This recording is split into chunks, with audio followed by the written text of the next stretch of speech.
Bonsoir à toutes. Sur le tableau de l'histoire, même les serviettes ne peuvent effacer cette finale au Maroc. Une finale héroïque pour les Lions, chaotique pour ceux et celles qui portent les lunettes coloniales. À la fin, le Sénégal rentre avec son trophée, le Maroc garde ses serviettes. Sénégal contre Maroc sur le terrain, le Sénégal et le Maroc sur le terrain diplomatique. Après ce match, place au débat, place à la diplomatie, place à ce bel et spécial Coupe d'Afrique des Nations avec deux joueurs sur le terrain de l'esprit. Deux professeurs, professeur Mbaye Thiam et professeur Djibi Diakhaté, sont avec nous pour ce plateau spécial, débrief spécial CAN qui entre déjà dans l'histoire, cette Coupe d'Afrique à Rabat. Professeur, bonsoir, un plaisir de vous accueillir en tant que champion d'Afrique d'abord. Merci beaucoup, Papa Lune. Bonsoir et bonsoir à toutes les personnes qui suivent ton média et te souhaite du fond du cœur en cette fin d'année la réussite que mérite ton engagement et ton talent et surtout de l'occasion que tu me donnes de retrouver encore une fois mon jeune collègue, ami, professeur Djibi Diakhaté, avec lequel j'ai partagé je ne sais plus combien de tribunes. Nous sommes là ce matin avec toi, nous serons demain ensemble pour discuter autour du panel que notre guide éclairé, Cheikh Mamadou Mansour Dabakh, organise à l'occasion de son Gamou, et ça fait des années que nous le faisons. Et Djibi, avec ses décryptages sur le plan sociologique, nous aide beaucoup, nous historiens, dans la compréhension de la trame des événements. Et je me réjouis de le retrouver aujourd'hui pour parler évidemment de ce résultat, cette campagne africaine du Sénégal, en félicitant tous les Sénégalais sans exception, qui ont communié à cette occasion, féliciter aussi les footballeurs du Sénégal, l'encadrement technique, la fédération, pour cette joie immense qu'ils ont donnée au peuple, qui a permis de dépasser cette ambiance de morosité qui plane sur nos têtes depuis quelques mois. La présentation est déjà faite. Bonsoir, docteur Djibi Diakhaté. Oui, bonsoir, Papa Lune. Vous voyez, c'est ça le fait d'être champion. C'est que quand vous dites au professeur Mbaye Thiam de dire un mot et de saluer ceux-là qui suivent votre émission, il a préféré me présenter avec des mots très gentils. C'est cela, en fait. C'est ça, être champion. C'est avoir cette disposition d'ouverture qui consiste non pas seulement à respecter l'autre, mais à le sacraliser à la limite. Et chez nous, dans nos traditions, ça se passait toujours comme ça. C'est-à-dire, je ne suis que parce que l'autre est. Et qu'en conséquence, au lieu de dire charité bien ordonnée commence par soi-même, nous aurions dit charité bien ordonnée commence par l'autre. C'est de ça qu'il s'agit. Et c'est pourquoi nous avons considéré dans nos pratiques, dans nos usages, que quand on me donne la responsabilité de distribuer, moi, je dois être prêt à perdre au profit des autres. Celui qui distribue, on considère que sa part, c'est le fait de lui avoir accordé le privilège de distribuer. C'est ça sa part. Il a le privilège, il a la noblesse de distribuer. Il peut ne pas avoir de part, mais il a déjà acquis une grande part qui est la part la plus importante. Est-ce qu'on l'a vu dans cette Coupe d'Afrique? Je crois dans la finale, qui est un peu... c'est ça. Et on entre dans le sujet rapidement. Mais justement, c'est de ça qu'il s'agit finalement. C'est qu'en réalité, dans des situations de ce genre, celui-là qui organise doit considérer que la plus grande part qu'on m'a donnée, c'est le privilège d'être organisateur. Et qu'en conséquence, je dois faire en sorte que tous les autres invités se sentent comme s'ils étaient encore chez eux. Qu'on n'ait pas la moindre impression qu'il y a quelque chose qui est mis en place pour installer dans l'ostracisme les autres et moi me mettre au centre du dispositif. Et le sport interdit d'ailleurs ce type de pratique. En réalité, le sport, c'est l'ouverture, c'est l'amitié, c'est la rencontre, c'est l'intersubjectivité. Et quand on parle de CAN, c'est Coupe d'Afrique des Nations. Des nations. Et il s'agit de faire en sorte, parce que ça, il ne faut pas l'oublier, quoi. Le colonisateur est venu et il a fragmenté les grandes structures qui existaient chez nous. Il a créé des divisions, des subdivisions, des querelles entre nous. Le blanc est très malin. C'est Chunia Achebe qui parle comme ça dans Le Monde s'effondre. Le blanc est très malin. il est venu tranquillement et paisiblement avec sa culture. Nous nous sommes amusés de sa sottise et nous lui avons permis de rester. Maintenant, il a conquis nos frères et notre clan ne peut plus agir comme un seul homme. Il a placé un couteau sur les choses qui nous tenaient ensemble et nous sommes tombés en morceaux. All things fall apart. Nous sommes tombés en morceaux. Alors, vous avez une sorte de mosaïque de petites nations, de micro-nations, un kaléidoscope de micro-pays créés par le colonisateur à la suite du congrès de Berlin. Et après, qu'est-ce qui s'est passé? On se regarde quelque part en chien de faïence alors qu'on était ensemble dans de grands espaces. Quand on parle d'anciens empires comme le Tekrour, d'anciens empires comme l'Empire du Mali, comme l'Empire du Ghana, mais c'était de grands espaces territoriaux et culturels qui jouaient un rôle d'intégration. Maintenant, quand le blanc est venu, ça, je parle sous le contrôle du prof, de l'historien qui pourra le dire avec plus d'autorité. Maintenant, il faut reconstituer. Il faut nous retrouver. Il faut que nous fassions en sorte que ces retrouvailles, ces rencontres, ces amitiés, ces jonctions entre des structures qui étaient ensemble et qui ont été déstructurées, et le sport doit entrer dans ce sens-là. Donc, on fait le sport pour être ensemble et non pas pour être divisé. Et je crois que là, l'historien Serigne Mbaye pourra le dire avec plus d'autorité, comment on était ensemble, comment on vivait dans de grands espaces, comment on a été déstructuré et qu'aujourd'hui, pourquoi il est important de trouver des stratégies qui nous permettent de nous retrouver. Mais c'était bien parti, professeur Mbaye Thiam. C'était une belle compétition, la compétition, la Coupe d'Afrique. Cette Coupe d'Afrique organisée au Maroc avec de belles infrastructures, avec une audience extraordinaire, avec des revenus extraordinaires. Les audiences ont été dépassées, mais il a fallu cette finale, pour tout reconsidérer. La finale d'abord. Qu'est-ce qu'on peut retenir en tant que symbolique sur la finale avant d'aller sur les autres matchs à disputer? L'une des premières symboliques, si on revient à l'histoire qu'interpellait tout à l'heure le professeur Djibi, c'est que ce soit une finale Maroc-Sénégal. Le Maroc et le Sénégal, si on connaît bien l'histoire de l'Afrique, c'est une continuité. Au mois de mars dernier, s'est déroulé ici à Dakar un colloque organisé par la Fondation Mohamed VI. Et sur les relations entre le Sénégal et le Maroc, parce que ça marquait le 60e anniversaire de l'accord d'amitié entre les deux pays indépendants. On m'avait demandé de faire la communication inaugurale que j'avais intitulée « Relations Maroc-Sénégal entre continuité historique et diplomatie convergente ». Parce que la continuité historique, c'était quoi? C'est que le Maroc et le Sénégal, c'est 11 siècles de coopération, de relations. 11 siècles. 11 siècles.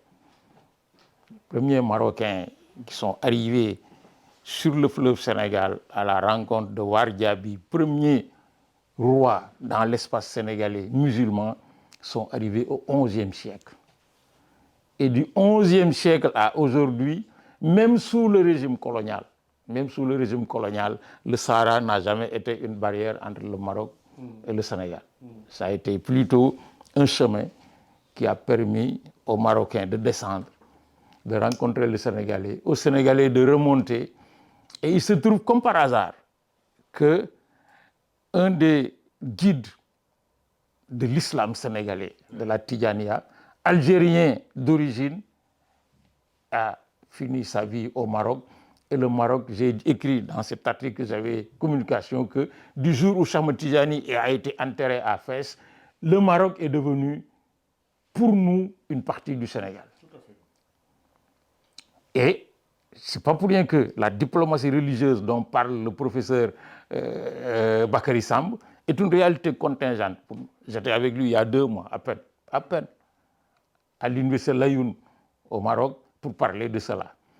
Et donc, derrière ce fait d'histoire qui aurait dû être connu et qui aurait apaisé les esprits, quel que soit l'enjeu sportif, mais malheureusement qui n'est pas connu, mais on a inscrit des enjeux immenses. Des enjeux sportifs, des enjeux économiques, des enjeux géopolitiques, à la limite même des enjeux politiques qui ont très vite perverti le déroulement de cette finale. Parce que pour quelques responsables marocains, il était impérieux de gagner. Or, en sport, on ne dit pas ça. on participe.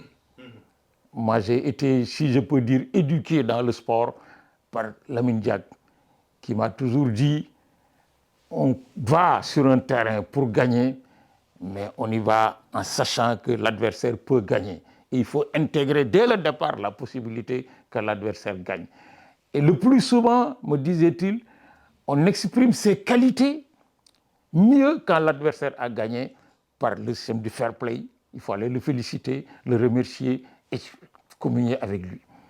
Or, dans cette compétition qui a battu quand même des records de qualité, les infrastructures, les équipements, le déroulement, la couverture médiatique, incontestablement, le Maroc a marqué un point essentiel.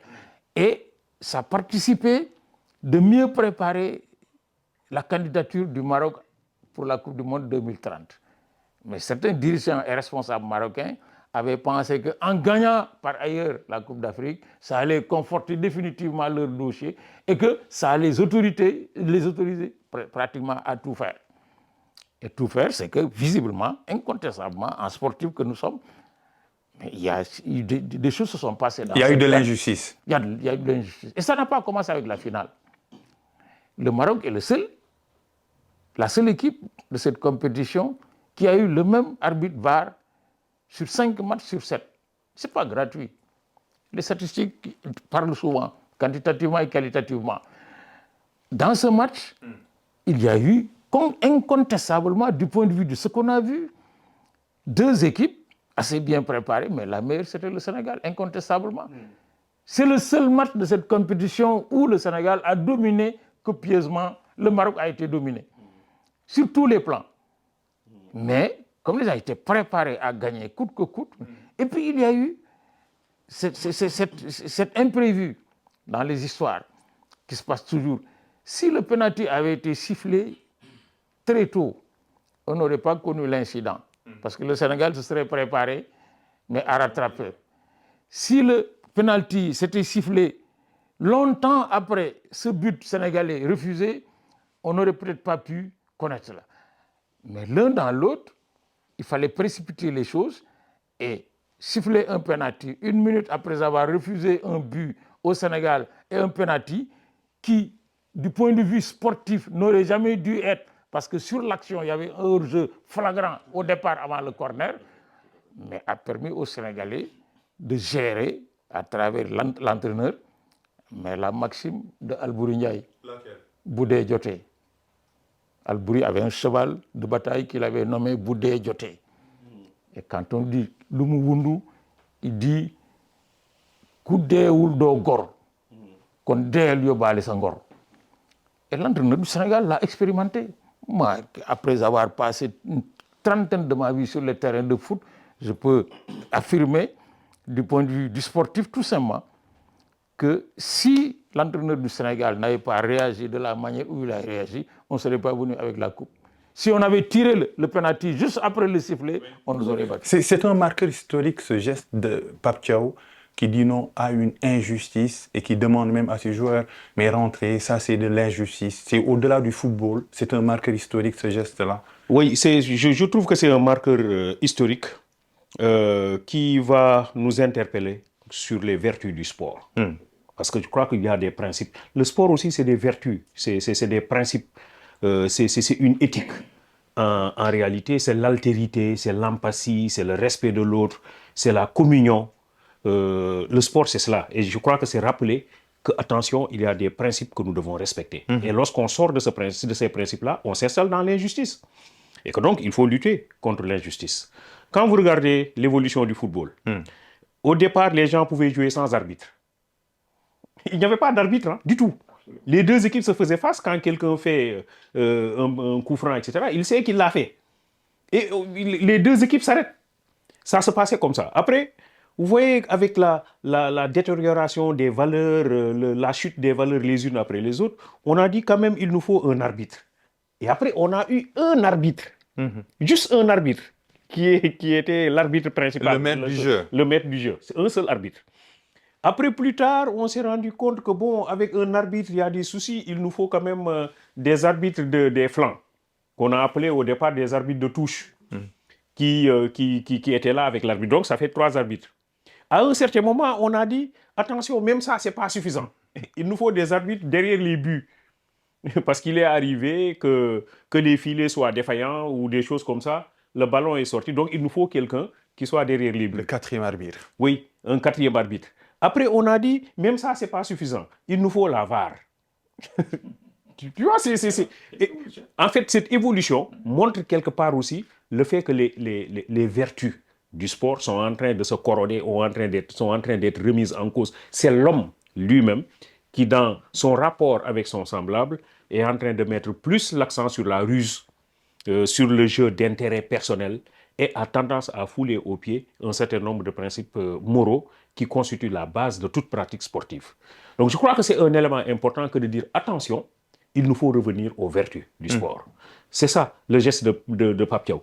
Le geste de Pape Thiaw, c'est aussi quelque chose, je crois, normalement, qui doit nous amener à revoir l'arbitrage. Pas seulement en Afrique, hein, mais de façon générale. Parce que ce mal-là n'est pas seulement un mal africain. Ouais. Hein. Il ne faut pas l'ethniciser. Ah si, la Exactement. problématique de l'arbitrage est devenue une problématique universelle. Ça ne se pose pas seulement en Afrique, ça ne se pose pas seulement au Sénégal. Je crois que dans beaucoup de pays, aujourd'hui, de plus en plus, on est en train de dire, attention, il faut revoir l'arbitrage. Je crois que c'est important parce que le sport est en train de devenir un enjeu. Oui. Un enjeu économique, Oui. évidemment un enjeu sportif, un enjeu diplomatique. Donc, je crois que c'est en train, et des fois même un enjeu géopolitique. On a vu des fois 2 pays en opposition à l'occasion d'un match de football et qui a généré par ailleurs des positionnements extraordinaires qui dépassent carrément le cadre du sport. Donc, je crois qu'à partir de ce moment-là, il nous faut être beaucoup plus sérieux. Il nous faut être beaucoup plus en phase avec les principes. Et c'est ça l'interpellation de Pape Thiaw, c'est d'avoir dit, attention, nous ne refusons pas de jouer. Parce que c'est ça aussi l'alerte. Hein. Le Sénégal n'a pas refusé de jouer. Hein. La preuve, c'est que le Sénégal a continué. Et que le penalty aurait pu être marqué. Ça aurait pu être marqué. Hein. Et si c'était marqué, c'est le Maroc certainement qui allait être champion. Ouais. Bon, donc le Sénégal n'a pas refusé de jouer. Le Sénégal s'est arrêté le moment d'une dénonciation d'une injustice qui est en train de se perpétrer à l'occasion d'un match de football. Et de dire, corrigeons cette injustice, pas de façon ponctuelle. Parce que c'est cela, hein, si vous ne comprenez pas l'acte, ce n'est pas corriger cette injustice à l'occasion du match entre le Sénégal et le Maroc, c'est pas ça. Mais c'est penser à l'avenir. J'en parlais tout à l'heure avec le prof Mbaye. C'est penser à l'avenir. Qu'est-ce qui va se passer après? Je crois qu'après, les instances vont se réunir et qu'après, on se rend compte qu'on a créé la Coupe d'Afrique des Nations. Ce n'est pas seulement la finale. La Coupe d'Afrique des Nations, ce n'est pas seulement la finale. Ce n'est même pas seulement la compétition qui s'est déroulée au Maroc. Mais c'est toute cette partie préliminaire avec les éliminatoires, etc. Mais toutes ces choses-là font partie de la Coupe d'Afrique. Les gens qui ont été éliminés pendant les... Je ne sais pas comment on appelle ça, vous, pendant les préliminaires, mais ils ont participé à la Coupe d'Afrique des Nations. C'est qu'ils n'ont pas été au Maroc, mais ils ont participé à la Coupe d'Afrique. Et donc, on se rend compte que c'est tout un continent qui se mobilise pour une fête. Ouais. En conséquence, on ne doit poser aucun acte allant dans le sens de gâcher cette fête-là. Vous avez été acteur du monde du football, professeur Mbaye Thiam, avec des équipes classiques, des équipes. Comment interprétez-vous le geste de Pape Thiaw, professeur Mbaye Thiam? Pape Thiaw, c'est le ras-le-bol. Comme on dit en français trivialement, le ras-le-bol. C'est que les contextes, en sport, le contexte est extrêmement important. Ce match, si c'était un match de poule, il n'y aurait pas l'incident. Ah oui. Parce qu'on était encore dans la course. Okay.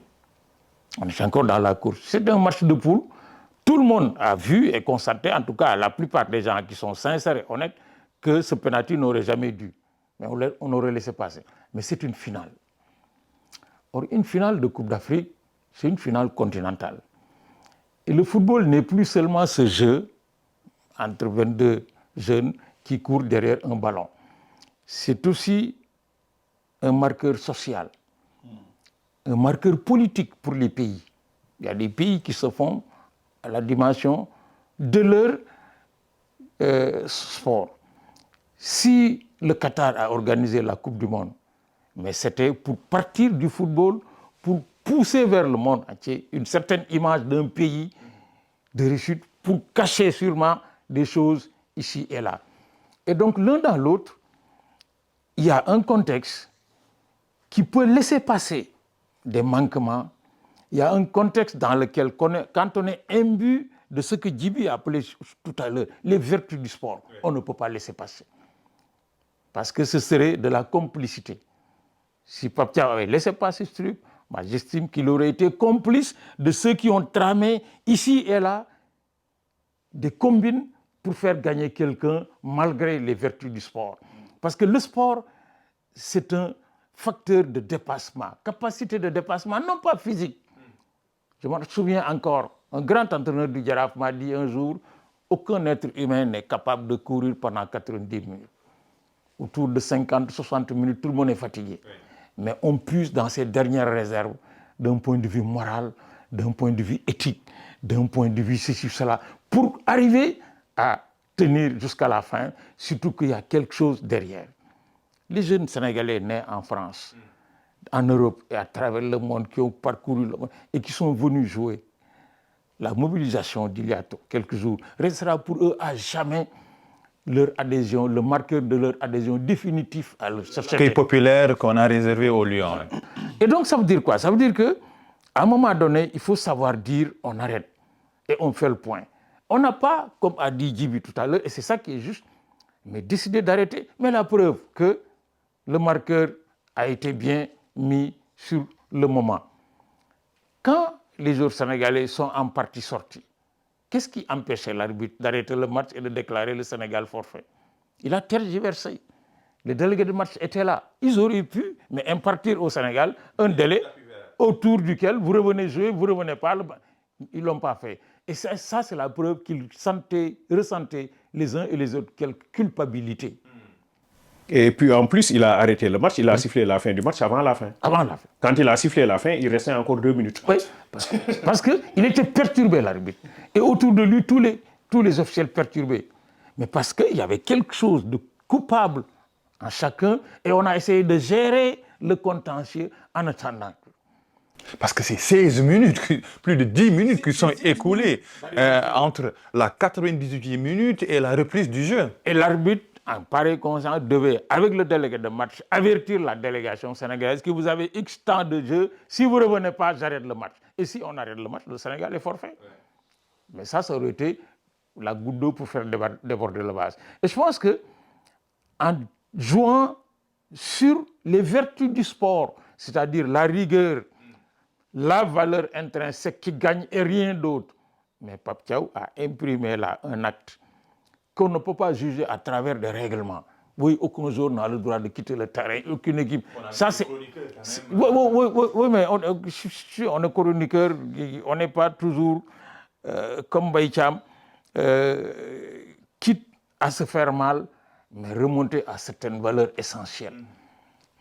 Quand la tricherie, quand les combines et combinaisons rentrent dans 2 secteurs essentiels de la vie que sont l'éducation, la formation et le sport, les bases morales et éthiques de la société s'écroulent. Parce que c'est là qu'on puise dans ses ressources, dans son intelligence, pour cultiver par ailleurs la solidarité et la reconnaissance. Et ça n'a pas été fait. Il faut le dire, cette finale, elle a été gâchée parce que derrière l'objectif sportif légitime de chacune des équipes de gagner, mais on a inscrit un certain nombre d'enjeux, mais qui dépassaient les jeux.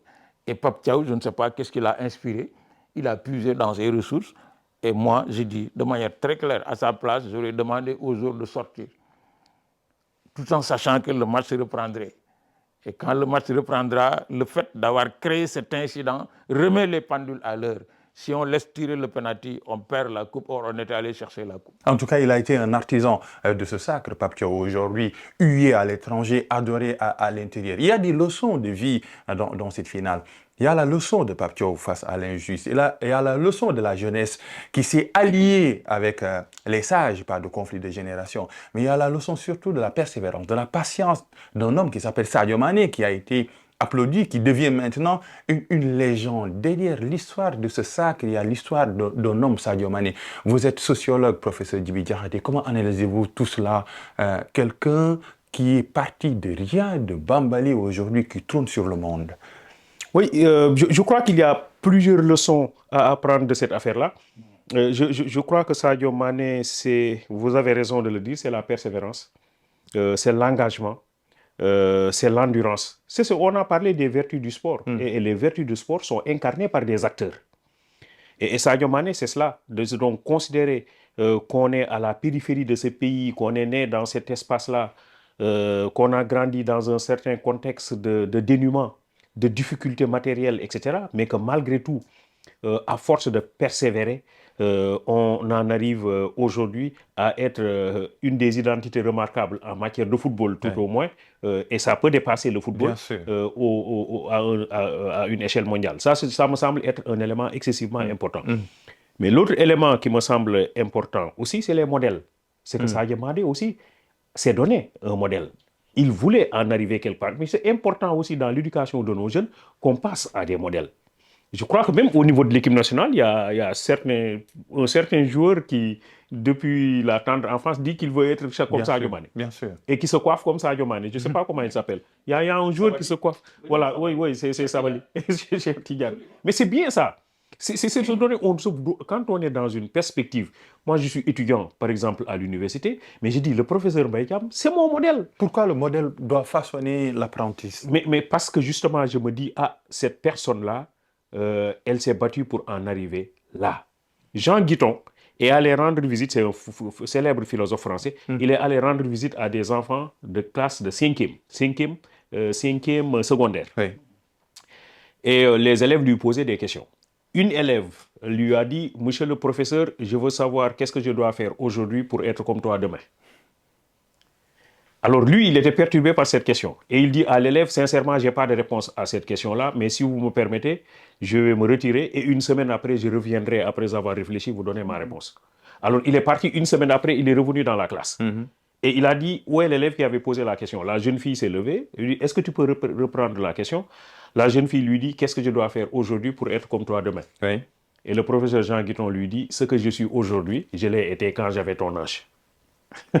Belle réponse. Je ne sais pas si vous voyez. Je ne suis pas sûr que l'enfant peut comprendre le contenu très, très fort de cette réponse-là. Ce que je suis aujourd'hui, je l'ai été quand j'avais ton âge. C'est-à-dire, ça veut dire quoi? Mais ça veut dire que je n'ai pas attendu d'avoir cet âge-là pour être Jean Guiton, mais je l'ai travaillé dès le bas âge. C'est ça, en me donnant un modèle, en donnant un référentiel. Je crois que c'est important de ce point de vue-là. La troisième chose qui me semble importante, et je vais terminer sur cette affaire en matière de finale, ce problème-là qui s'est posé avec le penalty qui a été sifflé. Oui. En fait, il ne faut pas comprendre que c'est un problème entre le Sénégal et le Maroc.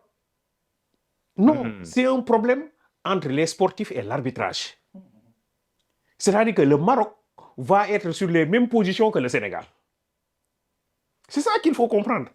L'idée, c'est que c'est les sportifs, ceux-là qui défendent les vertus du sport, qui s'insurgent contre une pratique qui n'a pas sa place dans la pratique sportive. Donc du coup, tous ceux-là qui sont de vrais sportifs, qui sont encore imbus des vertus du sport, qui peuvent être de n'importe quel camp. Parce qu'ici, il ne s'agit pas du Sénégal contre... Non, ce n'est plus ça. Hein.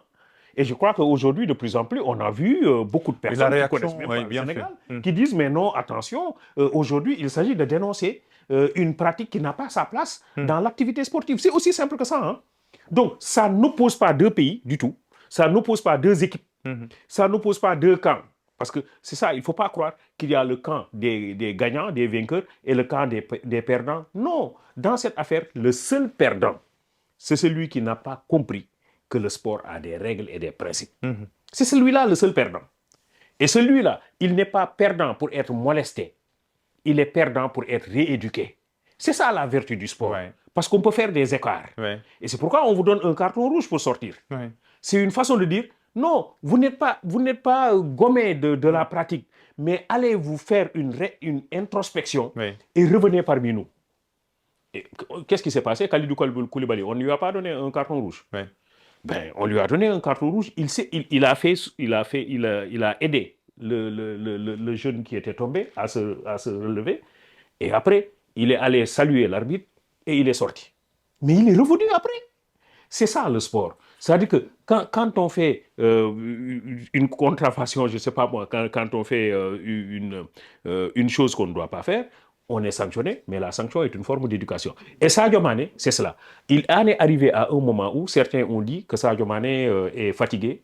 Il était vieux, pour dire les mots. Voilà, est fatigué, il était devenu vieux, certains l'ont dit. Mais Sadio Mané a dit, mais j'ai encore des choses à donner à mon peuple. Et il l'a fait.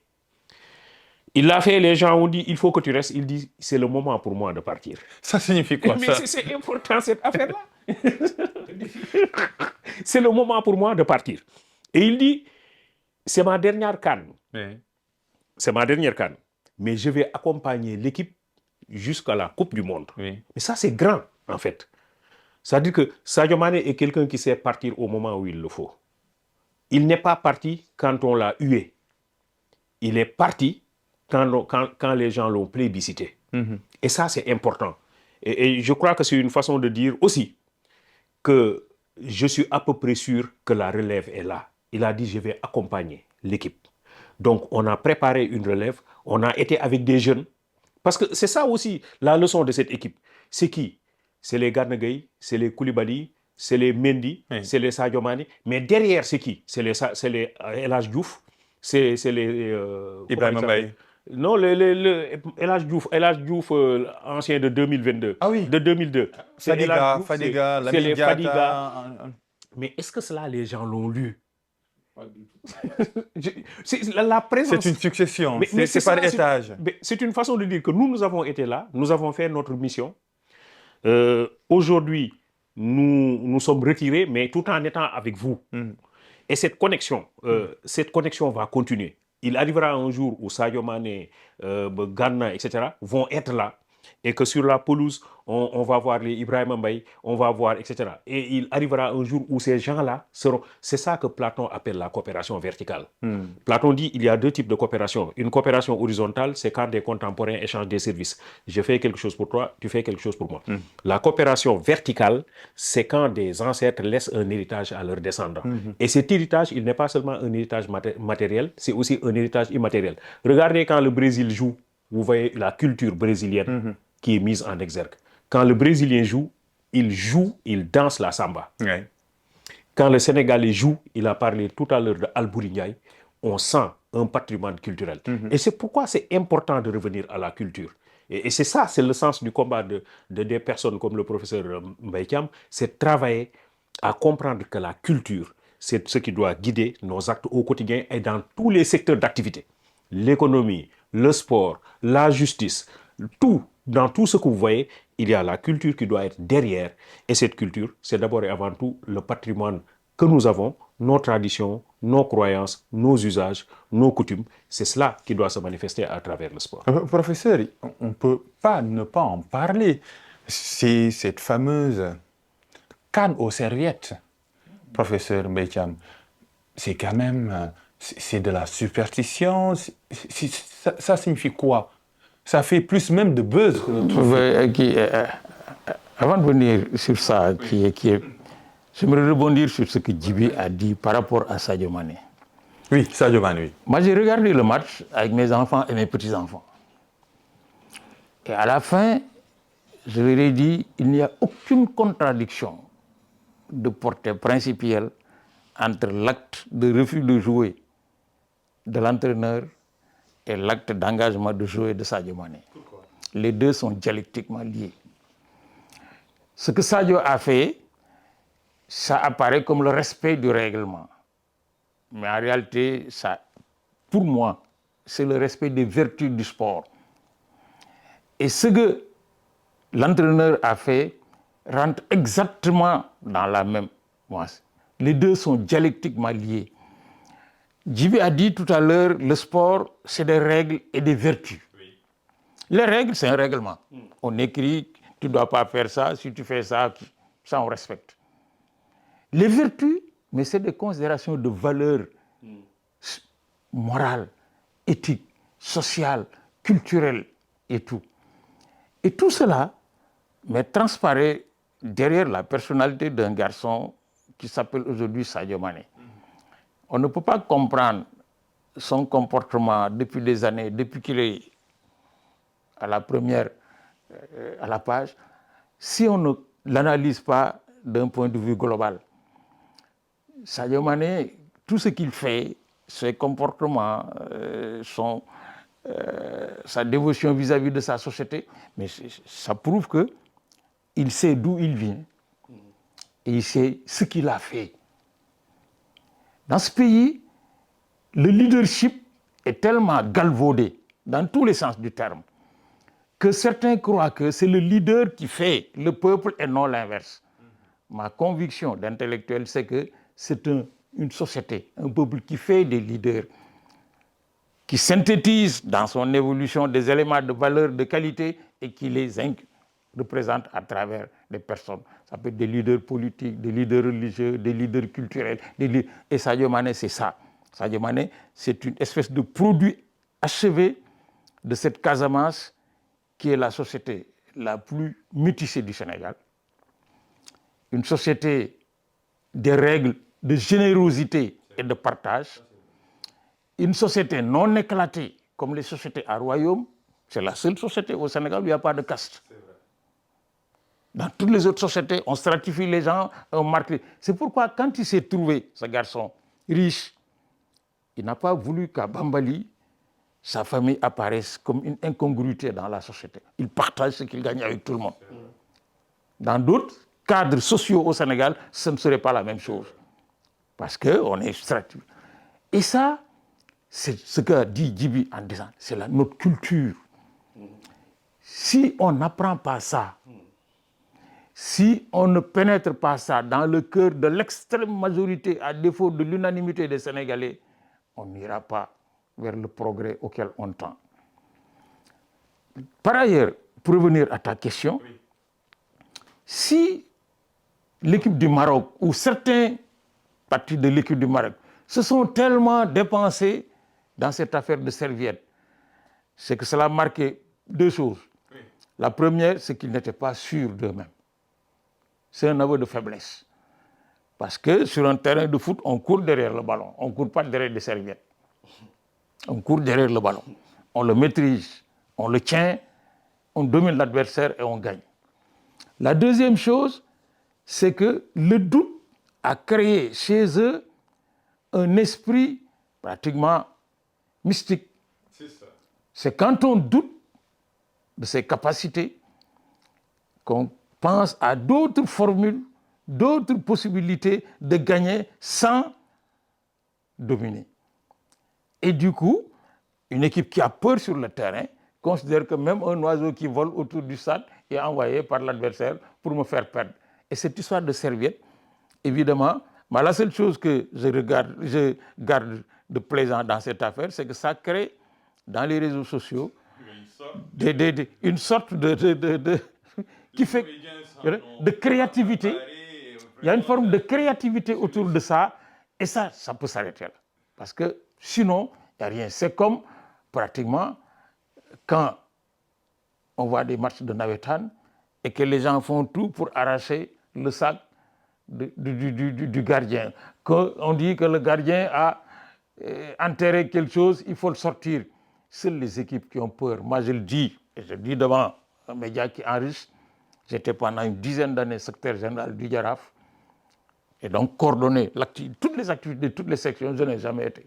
Je n'ai jamais été, mais dans des histoires de maraboutage pour un match, parce que ma conviction intime est que, comme je n'ai jamais marabouté pour arriver à faire une licence, une maîtrise et un DEA pour commencer à enseigner à l'université, je n'ai compté que sur mes efforts, sur le travail, sur un terrain de foot, en tant qu'encadreur de la GUM. Et je pense que cette histoire de serviette permet d'ailleurs de régler beaucoup de questions en Afrique. Les gens croient que oui, par exemple, qu'on peut gagner un match sans le jouer sur le terrain. Si cela a été, mais les équipes africaines auraient déjà remporté. Encore que toutes les équipes, et ça c'est pour avoir passé beaucoup de temps de l'Europe à l'Asie, toutes les équipes qui pratiquent du sport croient en ses vertus parce que c'est le dernier petit 0,0 quelque chose %, mais qui complète complète quoi? Qui complète la rigueur sur le terrain, les qualités individuelles et collectives, et surtout tout ce qu'il faut faire comme effort pour gagner. Sinon, c'est devenu évidemment un phénomène artistique assez intéressant qui fait que pratiquement... La superstition, on dit que la superstition, c'est la religion des hommes faibles. La superstition derrière cet acte de serviette, c'est quoi? C'est toujours des... On est allé vers des périodes moyenâgeuses, on penserait que ce sont les serviettes là qui garderaient les buts d'Edouard Mendy. Vous êtes sociologue, vous voyez également des gens, hein, la grève des Bantous, avec il y a des gens qui, voilà, qui font éclater les œufs, pour ça, etc. Est-ce qu'il y a une lecture derrière cela, une lecture sociologique? Non, je crois que, bon, vous allez dans toutes les sociétés, dans toutes les communautés, vous avez toujours un attachement à ces superstitions exprimées d'une manière ou d'une autre. Hein. On parlera, par exemple, de tenue fétiche chez certains entraîneurs de football. Vous allez en Occident, vous en trouvez quelqu'un qui met toujours la même chemise. Du noir, hein, du noir, par exemple. etc., qui considère que c'est sa tenue fétiche, c'est sa tenue porte bonheur, porte chance, des choses comme ça. Et certaines équipes vous diront tel maillot de telle couleur est un maillot porte-chance. Comme le maillot vert du Sénégal, qui commence à être un maillot fétiche. Des choses comme ça, c'est pratiqué par le Sénégal. Donc, dans toutes les communautés, on trouve des choses comme ça. On vous parle là de jours qui me va bien, de jours qui me va pas bien. Je préfère le lundi, je préfère le mardi. Bon, c'est des pratiques qui existent. Maintenant, dans le cadre rapporté à l'espace du football, ça va donner ce que le professeur Mbaye vient de dire. L'idée que quelque part, lorsque l'autre se dit que mon adversaire est auréolé de pratiques mystiques et que cela lui donne une force, c'est une façon de donner un prétexte ou une explication à une éventuelle défaite. C'est aussi, hein, c'est ça en réalité. Parce qu'au fond, qu'est-ce qui s'est passé? C'est une serviette. Tous les joueurs, tous les gardiens de but ont une serviette. C'est aussi simple que ça. On dit que si on dit s'il y a la serviette, aucun but ne sera marqué dans ce camp-là. Mais le Sénégal a encaissé des buts dans cette Coupe d'Afrique, je crois. Oui, on a encaissé un contre but. le Soudan même, qui est une petite équipe. Oui, on a encaissé. Oui, bien sûr. Donc ça veut dire que, est-ce que la serviette n'était pas là? Donc c'est pas ça. En réalité, moi je crois, sincèrement, Papa Lune, ma conviction est que là, en 2026, on aurait repris ce match 10 fois. Le Sénégal contre le Maroc, c'est le Sénégal qui va gagner. La vérité, c'est qu'aujourd'hui, là où on en est, le Sénégal est beaucoup plus fort en matière de sport et beaucoup plus fort que le Maroc. En matière de football, tout au moins. On peut reprendre ce match. Moi, reprenons ce match et allons le jouer ailleurs. On le reprend 10 fois. Et quand on regarde ce match-là, le Sénégal aurait pu gagner par 2 buts, 3 buts à 0. Exactement. Et ce ne serait pas un scandale. C'est vrai. Non, ce ne serait pas un scandale, ça. Le Sénégal a été plus fort. C'est tout, c'est aussi simple que ça. C'est pas la serviette. Moi, je crois que la serviette, c'est pour se donner bonne raison. C'est une façon de se dire, de toute façon, si nous avons perdu, c'est qu'il y a eu la serviette. Mais non, je crois qu'il faut accepter objectivement que si nous avons perdu, c'est que quelque part, il y a des réglages à refaire. Et c'est ça le sport. C'est apprendre de ses défaites. C'est ça le sens du sport. C'est qu'on considère que toute défaite est une victoire, est une forme de victoire. Si et seulement si on prend le temps, l'humilité. C'est ça aussi une des vertus du sport. L'humilité. De dire que j'ai perdu, c'est très bien. Maintenant, à moi de... Mais le Sénégal, pendant plusieurs années, plusieurs décennies, n'a pas participé aux phases finales de la Coupe d'Afrique. Le Sénégal a toujours été éliminé. Et on n'a que 2 étoiles. Comparé à l'Égypte qui en a plusieurs, par exemple. Les gens y vont, ils sont battus, on revient, on dit, bon, attends, il faut qu'on se remette en cause, il faut qu'on continue à travailler, etc. Mais c'est comme ça qu'il faut faire. En réalité, il ne faut pas considérer une défaite comme une catastrophe, mais c'est une leçon. Je dois me dire, il y a des choses que je dois régler. Quand je regarde le Sénégal jouer, je me rends compte que cette équipe-là est bien en place et qu'en conséquence, qu'est-ce que je dois mettre en place à l'avenir pour pouvoir la contrer. Mais sur le terrain, là, non, ce n'est pas une affaire de serviette. Sur le terrain, le Sénégal a été plus fort. C'est aussi simple que ça. Le Sénégal a été plus fort, le Sénégal a été plus mature. Quand l'Égypte a battu le Nigeria, quand le Nigeria a battu l'Algérie, À un certain moment, il y a des gens qui ont dit C'est l'arbitre. oui, c'est l'arbitre, etc. Mais quand on regarde le match, Le mais Nigeria a été franchement, plus le fort. Nigeria a été plus fort sur ce match-là. Aucun tir cadré des Algériens, ils l'ont Ben, reconnu. franchement, sur ce match-là, le Nigeria a été plus fort. Et le Nigeria 90e, a c'est le gagné seul par tir 2 buts à cadré, 0. C'est tout à fait exactement. logique. Le Nigeria aurait pu gagner d'ailleurs par un score beaucoup plus Exactement. fleuve. Donc je crois que quelque part, on a parlé de vertu du sport. Il faut qu'on en revienne quand même à ces vertus du sport et qu'on sache raison garder. C'est vrai que le football, c'est beaucoup d'émotions, c'est beaucoup de passion. Mais après, on s'arrête. Et on se dit quoi? Que d'abord et avant tout, c'était une compétition pour créer l'amitié Ouais. entre les peuples. L'historien nous a montré que nous avions des cadres unis, qu'on a été fragmentés, qu'aujourd'hui, avec le sport et avec d'autres supports, nous trouvons des moyens, des artifices, des mécanismes qui nous permettent de nous retrouver. C'est la fête de l'amitié, ce n'est pas autre chose. Et qu'en conséquence, lorsque quelqu'un pose un acte qui vient entacher cette fête, c'est celui-là qui constitue un problème. Donc ce n'est pas le Maroc, ce n'est pas le Sénégal, mais c'est celui qui a posé des actes. Je ne sais pas qui c'est. Il s'appelle Dalla. Non, ça peut ne pas se limiter seulement à Ndala, malheureusement. Je ne sais pas si c'est Ndala seulement, peut-être c'est... Je comprends. Voilà. Je comprends. Donc, Oui. mais disons que c'est cela qui ne fait pas partie du sport.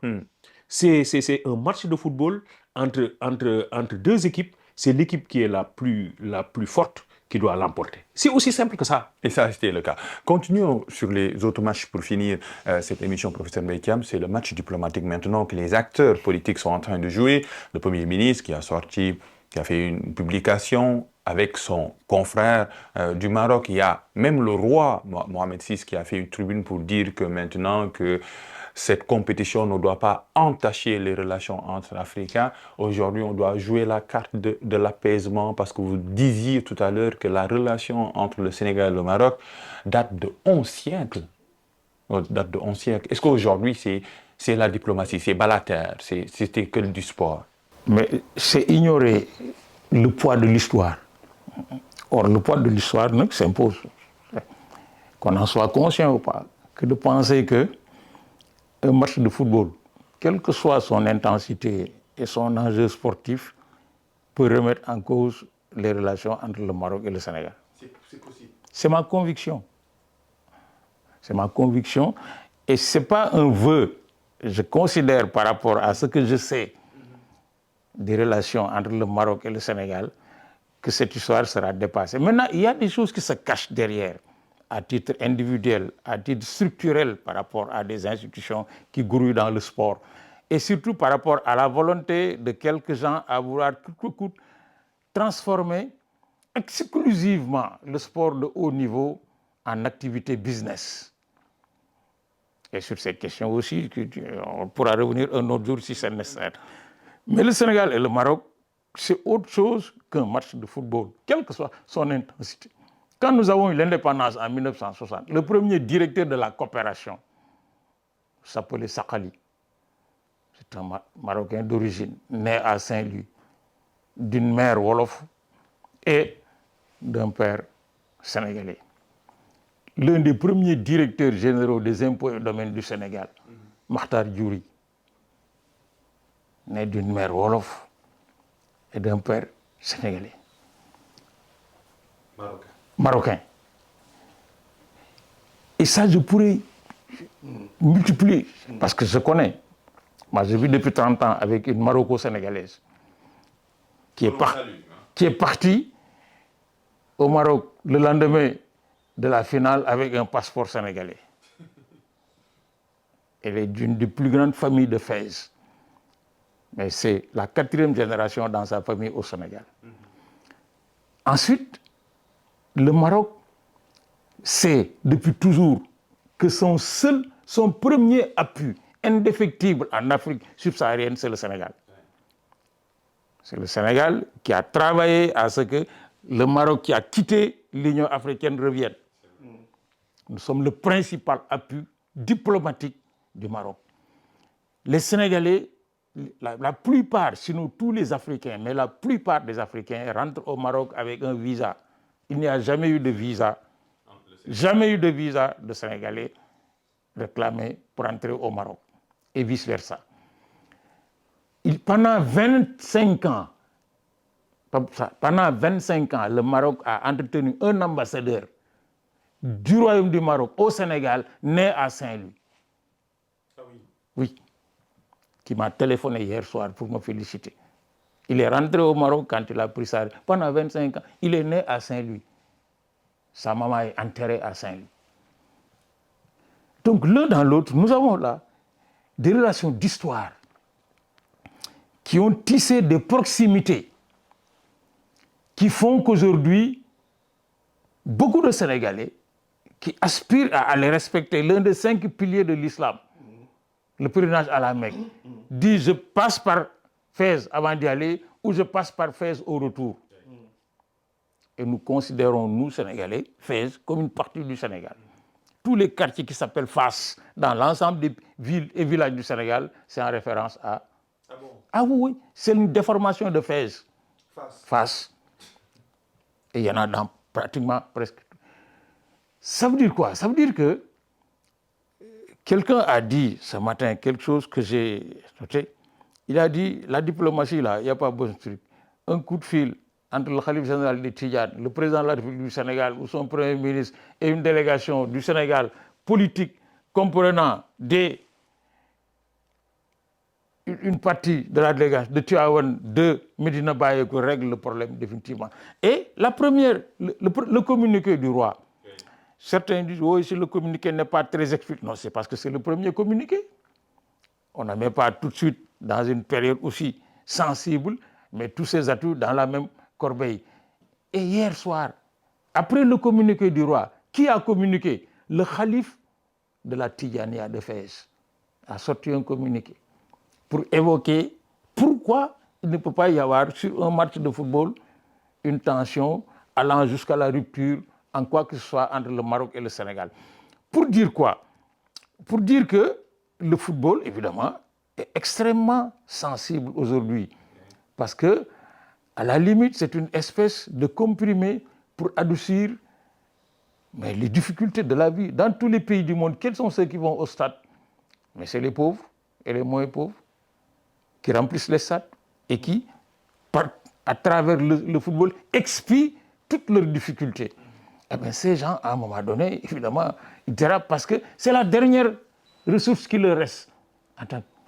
Ensuite, derrière ces gens maintenant, ceux qui exploitent ce sport du point de vue capitalistique au sens premier du terme, évidemment, ne pensent pas à tout ça.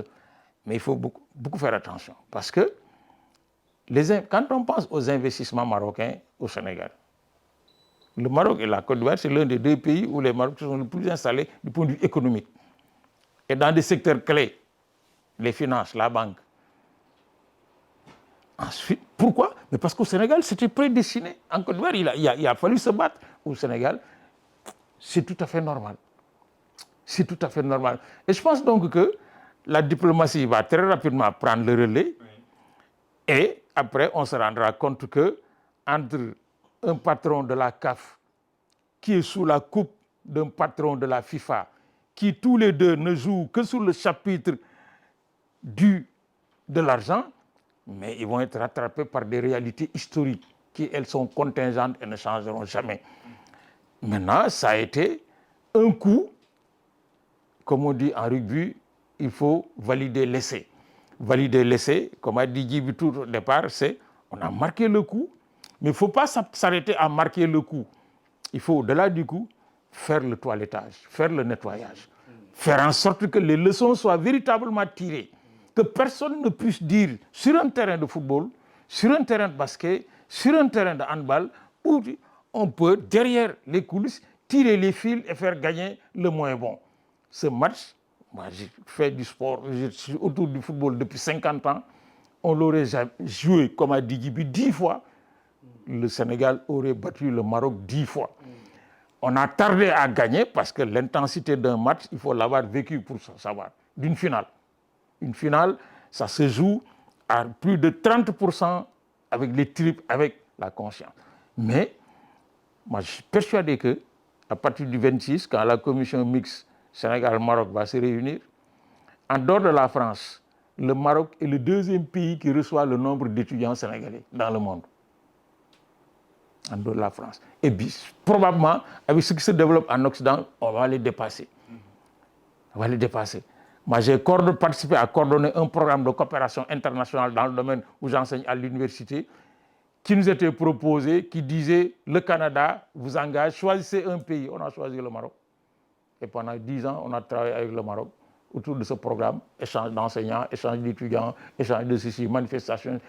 Des collègues de cette école m'ont tous téléphoné à la fin du match pour me féliciter. Je l'aurais fait si le Maroc avait gagné. Cela veut dire quoi? Cela veut dire que l'histoire du Maroc est liée à l'histoire du Sénégal. Maintenant, il y a une question sur laquelle il va falloir travailler beaucoup, c'est la connaissance par les différents acteurs dans nos pays de notre histoire avec les autres. La Casamance de Sadio Mané, c'est un pays de brassage, de générosité, de partage. C'est un pays qui produit, tels les rois du Gabou, des leaders qui savent que c'est le peuple qui les a faits et pas eux qui ont fait le peuple. C'est la seule région du Sénégal où il reste encore des rois, en Casamance. D'où le roi d'Oussoui. Docteur, pour finir avec le jeu diplomatique, hein, pour dépasser cette page émotionnelle, passionnelle, que le Sénégal et le Maroc restent un seul pays avec une conjonction de coordination d'ailleurs. Oui, en réalité, il y a la diplomatie institutionnelle. Le Maroc a représenté et garanti les intérêts du Sénégal en Mauritanie pendant longtemps, alors que le Sénégal et la Mauritanie avaient des difficultés. Donc, sur le plan institutionnel, il n'y a rien à dire. Le Maroc et le Sénégal, la question de la République sahraoui démocratique, le Sénégal s'est positionné très tôt sur cette affaire et a toujours défendu les intérêts du Maroc. On sait que la grande mosquée, etc., a été construite ici à Dakar par le roi Hassan II. Donc, c'est au moment où le Sénégal avait un président qui n'était même pas musulman. Je crois que ça montre qu'il y a sur le plan institutionnel une diplomatie très forte. Mais sur le plan de la religion, oui, une diplomatie religieuse, dont le professeur a parlé tout à l'heure, qui est très, très, très forte aussi. Combien sont-elles les communautés sénégalaises qui se déplacent vers le Maroc pour aller se ressourcer, pour aller prier, mais pour aller créer un brassage sur le plan confessionnel avec une partie du peuple marocain. Ça, c'est très fort, c'est très fréquent. Moi-même, j'ai fait le pèlerinage à la Mecque en passant par Fès. C'est ce circuit, ce parcours dont parlait tout à l'heure le professeur Mbaye. Donc, ça montre effectivement qu'il y a quelque chose de... Non, ça dépasse le football. Ça n'a rien à voir avec le football. Le problème, encore une fois, Pape Alioune, ce n'est ni le Maroc, ni le Sénégal. C'est vraiment celui-là qui a posé un acte qui n'a rien à voir avec les vertus du sport. Le problème, c'est à ce niveau. Et c'est ça qu'il faut dénoncer. C'est ça qu'il faut régler. Quand le professeur Mbaye dit il faut régler ce problème, il faut à partir de ce moment-là, mettre le marqueur à ce niveau et qu'on le règle définitivement. C'est de ça qu'il s'agit. Bon, maintenant, dernière peut-être chose, c'est faire attention aux réseaux sociaux et aux fake news. Et d'ailleurs, professeur, vous allez finir sur ça. Oui, voilà, donc je crois que ce serait important. Exactement. Parce que lui, c'est son domaine de spécialité. Je crois que les gens doivent faire attention. Parce que, tu sais, quand la passion existe, quand la tension monte, il y a ceux qui se lèvent toujours pour parer au danger. Il y a ceux qui en profitent pour régler des questions plus ou moins occultes. Et c'est le lot. Aujourd'hui, quand on regarde les réseaux sociaux, il y a des réactions, hormis les réactions d'ignorance. Parce que quand on est ignorant, on est ignorant. L'ignorance, c'est la mère des bêtises, comme on dit. Mais derrière, il y a tous ceux qui font, qui disent, qui écrivent, mais pour créer les conditions du chaos. Parce que quand on n'a pas de qualité, de capacité, de compétence, on ne compte que sur le chaos pour tirer son épingle du jeu. Or, le Maroc et le Sénégal, c'est autre chose. Il est heureux d'ailleurs que ça ait opposé le Maroc et le Sénégal. D'autres pays auraient connu ce contentieux que ça aurait pu dégénérer. Quand, après son exil à Madagascar, le père du roi Hassan II, Mohamed V, a été autorisé à rentrer, il a demandé à s'arrêter au Sénégal. Il a fait escale au Sénégal. Ah oui, oui. Ça, c'est de l'histoire. Il a fait escale au Sénégal avant de rentrer au Maroc. Parce que ce que ça signifie.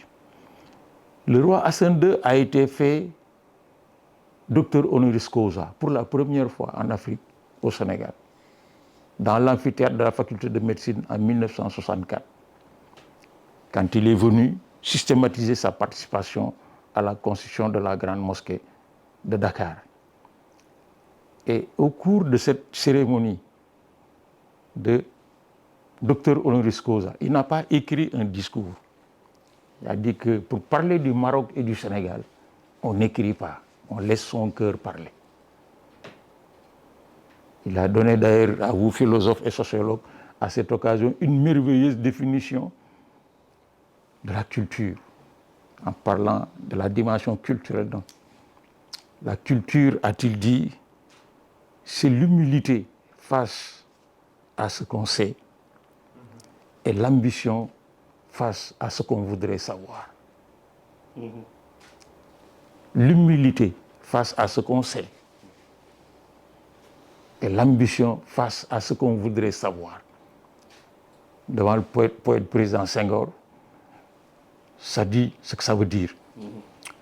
Ça veut dire quoi? Si on revient, nous, Sénégalais, à notre culture, il y a au-delà de la deuxième étoile quelque chose sur laquelle tous ceux qui pensent en Sénégalais devraient s'arrêter. D'abord, le jour de la finale, la mobilisation dans le Sénégal. Toutes les capitales régionales, départementales, les grandes villes, les plus petits villages, les gens sont sortis, toutes générations confondues, pour penser en Sénégalais. Alors que depuis 2021, on se crêpe le chignon comme des chiffonniers entre nous. Le jour de la réception des footballeurs, 9 heures de défilé, des millions de personnes mobilisées. Mais c'est ça notre culture, la culture de l'osmose, la culture de la solidarité, qui permet à l'intérieur du groupe d'encadrer les faibles par les forts et d'empêcher les forts de piétiner les faibles et de créer les conditions du bonheur collectif, le bonheur qu'on a connu mardi. Comment le transformer en investissement humain? Si on avait dit à chaque personne qui a accompagné les lions, au retour tu ramasses une saleté pour amener chez toi, le pays serait plus propre que la Suisse. Si on avait dit à ces gens comment récupérer cette énergie volontaire, libre et gratuite, à l'investir dans le domaine de l'éducation, dans le domaine de la santé, dans le domaine de ceci, de cela. Si on avait dit, si toutes ces personnes qui sont mobilisées pouvaient planter chacun un arbre, qu'est-ce que ça fait? Donc, c'est ça un destin commun. Quand on a un destin, on ne s'arrête pas à ce qui vous retarde. Et je pense qu'il y a à beaucoup contrôler les réseaux sociaux. Malheureusement, comme a dit Eco, bon, c'est devenu l'auberge espagnole. Mais chacun ne trouve que ce qu'il apporte.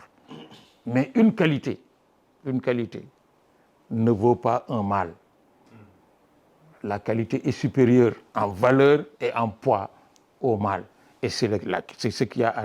Moi, je pense que au-delà de la deuxième étoile de cette coupe que nous avons définitivement gagnée et que personne ne peut plus nous reprendre, on doit penser à dire comment mobiliser cette énergie qui s'est déclarée libre, gratuite, mais pour combattre toutes les difficultés que nous rencontrons au Sénégal depuis 1960, à l'indépendance. On n'est pas si divisé que ça, professeur Djiby Diakhaté. On n'est pas si divisé que ça. Non, je pense que non. Je pense que quand même... Cette union... Non, c'est valable pour toutes les communautés. Hein. Il y a des moments de crise, il y a des moments de doute, il y a des moments de questionnement. Mais si les communautés existent, c'est parce qu'au-delà de ça, il y a des bases fortes. Et pour le cas du Sénégal, il y a des bases. Hein. C'est des bases qui sont très fortes. Et il y a encore des acteurs qui sont des gardiens du temple. Ah oui, qui veillent au respect de ces bases. Donc, il va y avoir de temps en temps quelques secousses. Il n'y a rien à faire. On ne peut pas trouver une communauté qui soit stable à l'absolu. Ça n'existe nulle part. Hein. Ouais. C'est peut-être, on va attendre le paradis pour avoir ça. Mais sur Terre, on a des intérêts divergents. Il y a des moments de doute, il y a des moments de crise. Ça arrive. Mais le plus important, c'est que les communautés se donnent de bases solides. Or, pour le cas du Sénégal, il faut simplement voir que lorsqu'il y a quelqu'un qui décède, on trouve tout de suite une union sacrée autour de cette personne ou de cette famille éplorée. Et donc ça, c'est important, qui montre qu'il y a quand même ces valeurs qui sont fortes. Bon, maintenant, il ne faut jamais dormir sur ses lauriers. Je crois qu'il faut continuer à les renforcer, continuer à donner la parole à des profs comme Serigne Mbaye. On a dit, certains avaient dit à un certain moment que Sadio Mané n'avait plus sa place dans l'équipe. L'entraîneur a dit, moi j'ai confiance en lui. Il faut que nous ayons confiance en ceux qui savent. Le problème du Sénégal, c'est que chacun veut croire que c'est lui qui doit décider de tout là où il est. Donc il faut qu'on donne confiance à ceux qui savent. L'entraîneur, lui, il sait. Il sait comment il doit utiliser tel joueur, tel autre joueur, parce qu'il y a telle configuration, tel mécanisme, etc. Donc, de la même manière, je crois que pour le cas du Sénégal, oui, heureusement, ne dormons pas sur nos lauriers. Nous avons une natte qui a été bien tissée depuis longtemps par nos ancêtres. Je parle comme Joseph Kizerbo, qui parle de la natte des autres. Nous avons une natte qui a été très bien tissée. Il faut que nous sachions préserver cette natte-là, comme le dit Cheikh Ahmed Tidiane Sy Al Maktoum. Il faut savoir préserver cette natte, c'est-à-dire il faut que nous soyons agrippés à nos convictions, à nos valeurs, à nos usages, à nos coutumes, parce que nous avons quelque chose à vendre au monde. Merci beaucoup, professeur sociologue, au professeur historien. Merci également à toute l'équipe de BL Podcast qui s'est mis aux couleurs de la Coupe d'Afrique des Nations avec cette deuxième étoile qui est maintenant sur notre maillot. Vive la coopération entre le Sénégal et le Maroc, vive aux vertus du sport, vive également au débat échange. Vous connaissez notre secret de polichinelle, partagez, likez et commentez BL, première plateforme de débat au Sénégal. À bientôt.